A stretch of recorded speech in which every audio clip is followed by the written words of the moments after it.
بسم اللہ الرحمن الرحیم۔ السلام علیکم، میں ہوں ملک شاہ زیب بابر۔ ہوائی جہاز میں حادثوں کی تاریخ کا ایک بہت ہی عجیب و غریب سا حادثہ ہوا ہے، واقعہ ہوا ہے، جس کا تمام رزلٹ جو ہے نا بڑا ہی معجزاتی ہے۔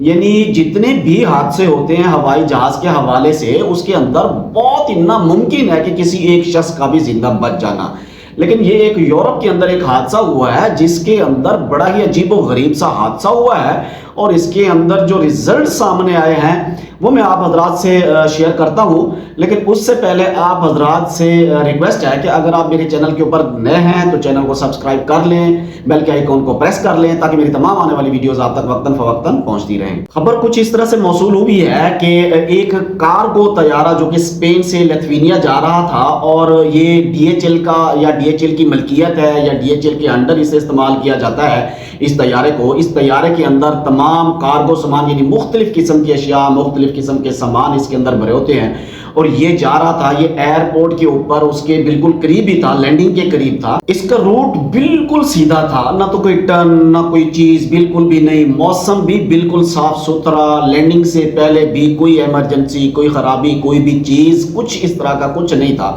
لیکن جیسے یہ طیارہ لینڈنگ کے قریب ہوا تو اچانک ہی اس طیارے کو ایسا کچھ ہوا جو کہ بڑا ہی حیران کن تھا، لیکن ابھی تک اس کا جتنے بھی ایکسپرٹ اس کے اوپر کام کر چکے ہیں وہ بڑے اچھے طریقے سے اس کو جانچ پڑتال کر چکے ہیں، لیکن انہیں کچھ سمجھ نہیں آیا۔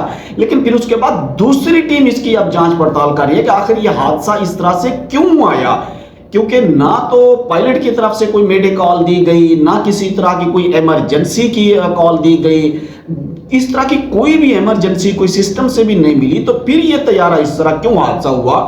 کیونکہ یہ طیارہ بالکل لینڈنگ کے قریب تھا، اور جیسے یہ لینڈ کرنے لگا تھا تو اس کا بیلنس ایک دم بگڑ گیا، یعنی ایک پر اس کا سائیڈ پہ آ گیا اور وہ نیچے جا کے زمین کے ساتھ ٹکرا گیا، اور پورا کا پورا طیارہ زمین کے ساتھ ٹکرا کے برباد ہو گیا، تباہ ہو گیا، کریش ہو گیا۔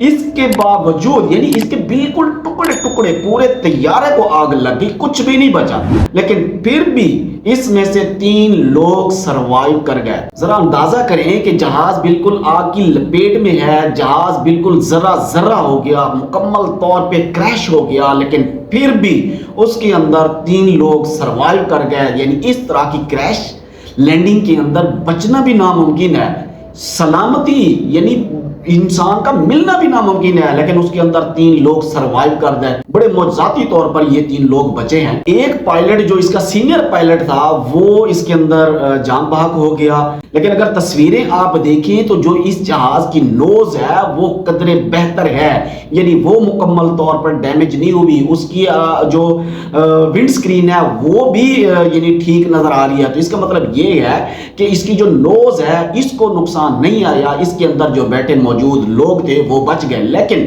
پائلٹ کیسے پھر مر گیا؟ اس کی وجہ یہ ہو سکتی ہے کہ جب جھٹکا لگا ہو تو اس کی گردن ٹوٹ گئی ہو۔ اس لیے تو جہاز کے اندر جب بیٹھے ہوتے ہیں تو لوگ کہتے ہیں کہ ٹیک آف کرنے سے پہلے یا لینڈنگ سے پہلے آپ لوگ اس طرح سے بالکل ہی سیٹوں کے اندر اپنا سر دے دیں، تاکہ اس کے اندر دھچکا لگتے ہوئے یا موسمی صورتحال کی وجہ سے اگر کوئی دھکا لگے یا تھوڑا سا اس طرح سے ہو تو کہیں ایسا نہ ہو کہ آپ کی گردن کی ہڈی ٹوٹ جائے، یعنی گردن ٹوٹ جائے، تو اس کی وجہ سے موت واقع ہو سکتی ہے۔ ہو سکتا ہے کہ پائلٹ کے ساتھ بھی کچھ اس طرح ہوا ہو، کیونکہ یہ کارگو پلین تھا، اس کی بیک اینڈ پہ بالکل بھی لوگ نہیں ہوتے۔ لیکن یہاں پہ یہ ہو سکتا ہے کہ جب پائلٹ نے جو لینڈ کرنے لگا تو اس وقت ہو سکتا ہے اندر کا رکھا ہوا سامان سائیڈ پہ جھک گیا ہو اور اس کی وجہ سے اس کا بیلنس خراب ہو گیا ہو، یا پائلٹ کی وجہ سے بھی ہو سکتا ہے کہ اسے کوئی میجر کوئی غلطی ہو۔ لیکن اس طرح سے ایک دم جہاز کا لفٹ چھوڑ دینا یا ایک دم جھک جانا یہ پاسبل نہیں ہے۔ بہرحال انویسٹیگیشن چل رہی ہیں، چیزیں تو سامنے آ جائیں گی، لیکن یہ ایک چیز سامنے آئی ہے کہ معجزاتی طور کے اوپر 3 لوگ سروائیو کر گئے اور انہیں ہاسپٹل پہنچا دیا گیا۔ دعا ہے اللہ تبارک و تعالیٰ تمام پردیسی بھائیوں کو اپنی حفظ و امان میں رکھے۔ مجھے دیجیے اجازت، اللہ حافظ۔